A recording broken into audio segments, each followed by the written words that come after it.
제가 살고 있는 동네에는 화성아파트와 문화아파트라는 두 아파트가 있습니다. 지금 제가 살고 있는 곳은 두 아파트의 가운데 있는 주택이지만 어렸을 때는 문화아파트 옆에서 살았습니다. 당시 저는 에덴 성교원이라는 유치원에 다니면서 문화아파트의 놀이터에서 놀아서 저에겐 친숙한 곳이지만 그곳에서 전 기묘한 일들을 겪었습니다. 문화아파트의 놀이터 안에는 큰 나무가 있는데 이 소나무의 가장 높은 가지를 보면 새까맣게 썩어서 떨어질 듯 말 듯 달랑달랑거리는 밧줄이 하나 걸려 있습니다. 이 밧줄은 사람이 목을 매달 때 만들어 놓은 것처럼 끝에 사람 머리가 들어갈 정도 크기의 원이 매듭지어 있는데 예전에 소나무의 이 가지에서 밧줄로 어떤 재수생이 목을 매달아 죽은 적이 있다고 합니다. 그래서일까요? 저는 유치원 시절에 어릴 때나 지금이나 노을질쯤에 놀이터에 가보면 어떤 남자가 나무 밑에서 저를 향해 씩 웃고는 사라지는 모습을 자주 봅니다. 어느 날 같이 놀던 동네 언니가 저에게 이런 이야기를 해줬습니다. 문화아파트 104동 있지? 거기서 일주일마다 어린아기들이 떨어져 죽는데 그게 혼자 놀다가 떨어져 죽은 아기 귀신들이 친구들을 많이 데려가려고 떨어뜨리는 거래. 저는 그럼 왜 신문에 안 나오냐고 물었지만 언니는 아파트에서 귀신 나온다는 소문이 돌면 안 되니까 기자들에게 돈을 주고 입막음한 거라고 대답했습니다. 물론 저는 말도 안 되는 소리라고 웃었지만 언니는 진지한 표정으로 진짜야!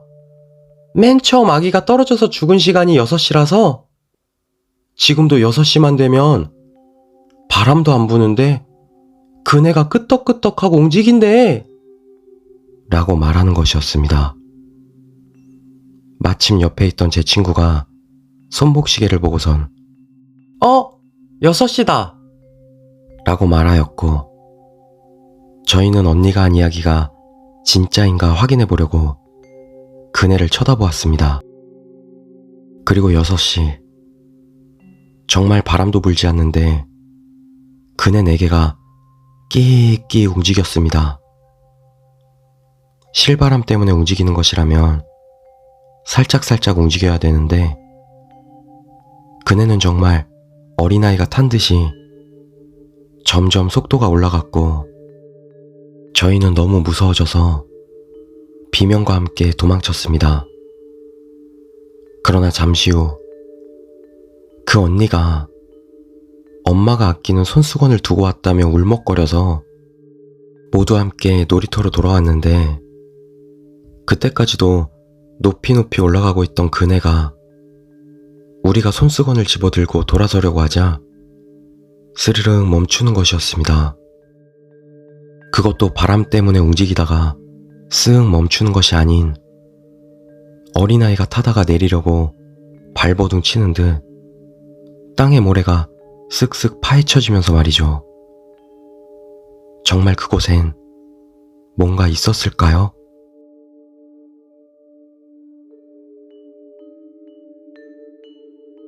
두 번째 이야기, 기이한 소나무. 저희 장인어른과 장모님이 옛날에 겪으신 일입니다. 두 분께선 워낙 금술이 좋으셔서 평소에도 놀러 다니시는 걸 좋아하십니다. 그날 역시 무더운 여름임에도 불구하고 충남 영기군 전이면에 있는 까치산으로 놀러 가셨습니다. 노을이 예쁘게 지고 있는 산 중턱쯤에서 자리를 잡으셨는데 마침 기역자로 생긴 좀 희한한 소나무 한 그루가 있었다고 합니다. 게다가 그 소나무 가지 밑에는 지푸라기까지 깔려 있었는데 두 분은 와, 이게 웬 떡이냐고 좋아하시면서 그 위에 돗자리를 펴시고 잠깐 누워 계셨다고 합니다. 그런데 한 2, 30분가량 지나니 가슴이 답답하고 숨이 막혀오는 불쾌함이 점점 드는 것이었습니다. 나중에는 이상한 여자까지 공중에 매달려 있는 것이 보였고, 두 분께서 놀라고 기분이 너무 안 좋아서 미련 없이 돗자리를 걷고 나오셨는데, 이미 날이 저물어서 주위는 어두컴컴했고 기분 탓인지 앞으로 계속 가도 길이 보이지 않으셨답니다. 불안한 마음으로 계속 헤매길 몇십 분. 그제서야 큰 길이 보여 두 분께서 산에서 내려올 수 있으셨는데, 산을 내려와서 마을 사람들에게 아까 있었던 이야기를 하셨다고 합니다. 하지만 마을 사람은 그 이야기를 듣자 굉장히 놀라시면서 큰일 날 뻔했다고 하시더랍니다. 왜 그런가 했더니만 두 분이 그 산으로 놀러 가시기 바로 전날에 그 기역자 소나무에서 어느 처녀가 목을 메고 자살했다고 합니다.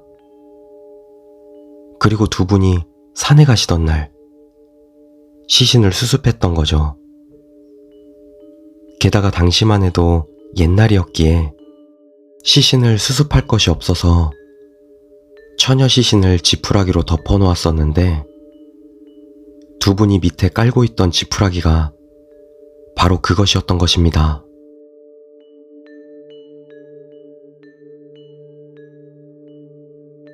세 번째 이야기, 짖는 개.